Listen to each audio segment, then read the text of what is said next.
It's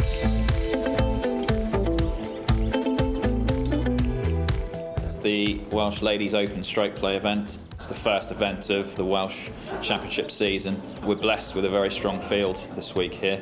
Players from all over the home nations, all over Europe, and even players as far away as America have travelled over to North Wales this week. We're here at Conwy, a fantastic venue for a tournament of this stature. Great golf course, great championship golf course. We've got 84 of the strongest players. Competition's running for 3 days. They'll play one round each day. We'll have a cut on Saturday night, and then the top 45 and ties will fight it out on Sunday for the title.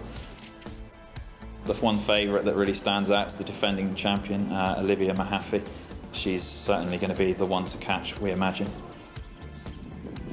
We've got a good, strong contingent from Wales. Perhaps at least over a third of the players are from Wales. They should be used to conditions like this. So let's hope that they come to the top of the leaderboard and challenge for it come Sunday. Chloe Williams o'r Exam oedd y ffefryn o Gymru, ac ar ôl gyrru'n dda oddi ar y tŷ cyntaf, ath ei hail hergyd fymryn yn gam. Yn chwarae gyda Chloe oedd Sophie Lam o Clitheroe yn Lloegr, a put arbennig ganddi hi o du allan y lawnt ar y twll cyntaf. Mor agos. Doedd Chloe ddim yn bell gyda'i hergyd hitho ei chwaith, ac iddi gael cyfle i daro par ar y twll cyntaf, roedd y put yn siomedig, a felly bogi iddi hi ar twll rhif 1. Ar yr ail lawnt roedd Chloe'n anlwcus eto, yn methu'r put i gael par o ryw fodfedd yn unig. Ac fe aeth hi o ddrwg i waith wrth iddi bron a waldio'n dyn camran i oddi ar tŷ y trydydd, cyn cael chydig o drafferth dod allan o'r gwair hir. Ond fe wnaeth Chloe adfer y sefyllfa gyda'r ergyd daclus yma i fyny at y lawnt. Erbyn y chweched twll roedd y tywydd yn ddychrynllyd, ond yn rhyfeddol roedd rhaid cario ymlaen gyda'r chwarae, ac roedd Chloe'n amlwg yn rhwystredig o lanion y tywod ar y par 3. Gyda'r gwynt, y glaw a'r cenllysg yn ei gwneud i bron yn amhosib i chwarae golff, roedd Chloe yn falch o gyrraedd y twll olaf, gan orffen ei rownd gyntaf o'r gystadleuaeth gyda sgôr o 15 ergyd yn waeth na'r safon. Enillydd y gystadleuaeth y llynedd Olivia Mahaffey ddeliodd orau gyda'r amodau, gyda sgôr barchus o 6 ergyd yn waeth na'r safon i'r Wyddeles ar y diwrnod cyntaf. Doedd hi ddim yn rownd rhy ddrwg i Lauren Hilliard o Gasnewydd, 10 ergyd yn waeth o'r safon, oedd yn dipyn o gamp o ystyried yr amodau. Brutal, really brutal. We went from actually quite nice weather like this now to hail, high winds, but yeah, brilliant, a great test of golf. Out there, especially on the back nine, shots can be dropped easily. I got my dad on the bag, he's always on the bag with me.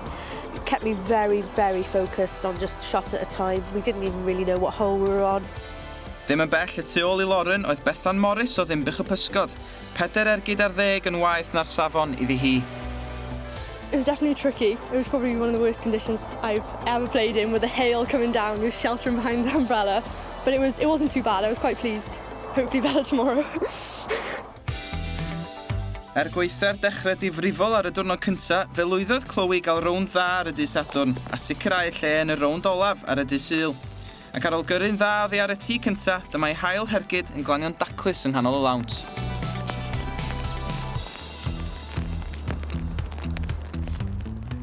Cyfle felly am bluen ar y twll cyntaf, ond dim lwc y tro hwn, par I ddechrau'r diwrnod.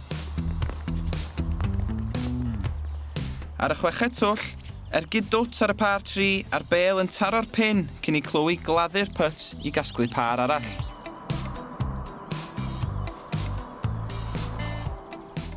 Roedd y ferch o'r Exam yn anlwcus gyda'r put hir ar y 12fed, y bêl yn cosi gwefus y twll.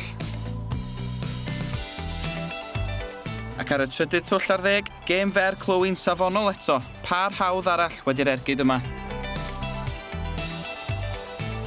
Ymlaen i'r 15fed, coddi ar y tŷ aeth Chloe'n syth i'r tywod, ond ergyd dda o'r byncar a'r bêl yn ddiogel ar y lawnt.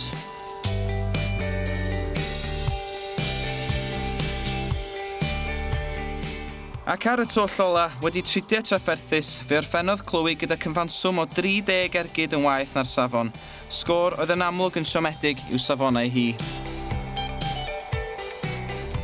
Slight struggle for me, struggling technically with the weather as it was. I was losing it, completely. I'd probably say the last 3 rounds I've played have been unplayable, but it is what it is, and we've been put out there. I was aiming for top 10, I would have been happy with that, but just didn't come together. I've got a little break, 10 days, and then I'm going to play in a tour event, access tour event in Spain, so I'd be lucky to go away and play somewhere with less pressure, I suppose. And nicer weather. I hope so. Wedi sgôr well o 1 ergyd dros y safon ar yr ail ddiwrnod, roedd gan Bethan Morris gyfle i gael par ar y twll cyntaf. Yn methu'r nod ac yn methu eto wedyn, dechrau sâl iddi hi. Ac glanion y grych ar yr ail tŷ, fe nath hi'n wych gyda'r ergyd hon am ei phar cyntaf o'r diwrnod.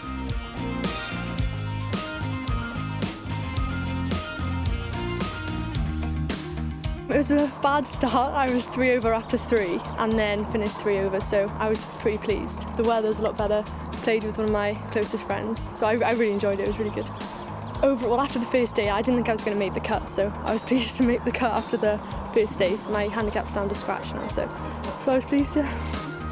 Oedd hi wedi bod yn benwythnos sigledig I Lauren Hillier o Gas Newydd a'r put ola yn deud y cyfan. Tough. The weather really played a massive part. Well, all 3 days really, each with their own obstacles, shall we say. Disappointed because I do feel that today I really did leave some shots out there. First day I ground hard, no double bogeys. Yesterday again could have gone lower, but today I do feel very disappointed. Ond y gorau o Gymru oedd y ferch 1 ar 15 oed o'r Exam, Lucy Jones yn gorffen yn y 10fed safle. It's been a good weekend. I just came out here with no ambitions. I just wanted to play my game. I just try and see how well I could do because it's a Welsh comp. I wanted to play well on home turf and just do well. Left a few putts out there.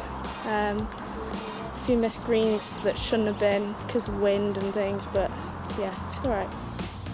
Jessica Ross o Ogledd Iwerddon ddaeth yn ail, gyda cyfanswm o 6 ergyd yn waeth na'r safon.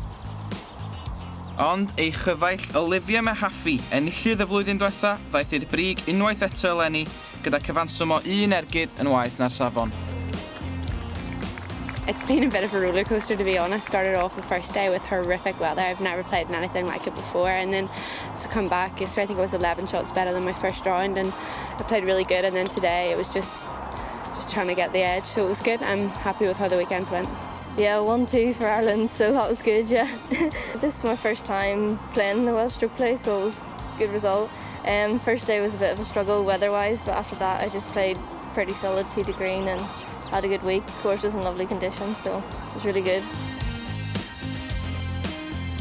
Oh, it's nice, especially to get my name on that trophy 2 times in a row, so it feels really good, and to come back and defend and to win again is a great feeling.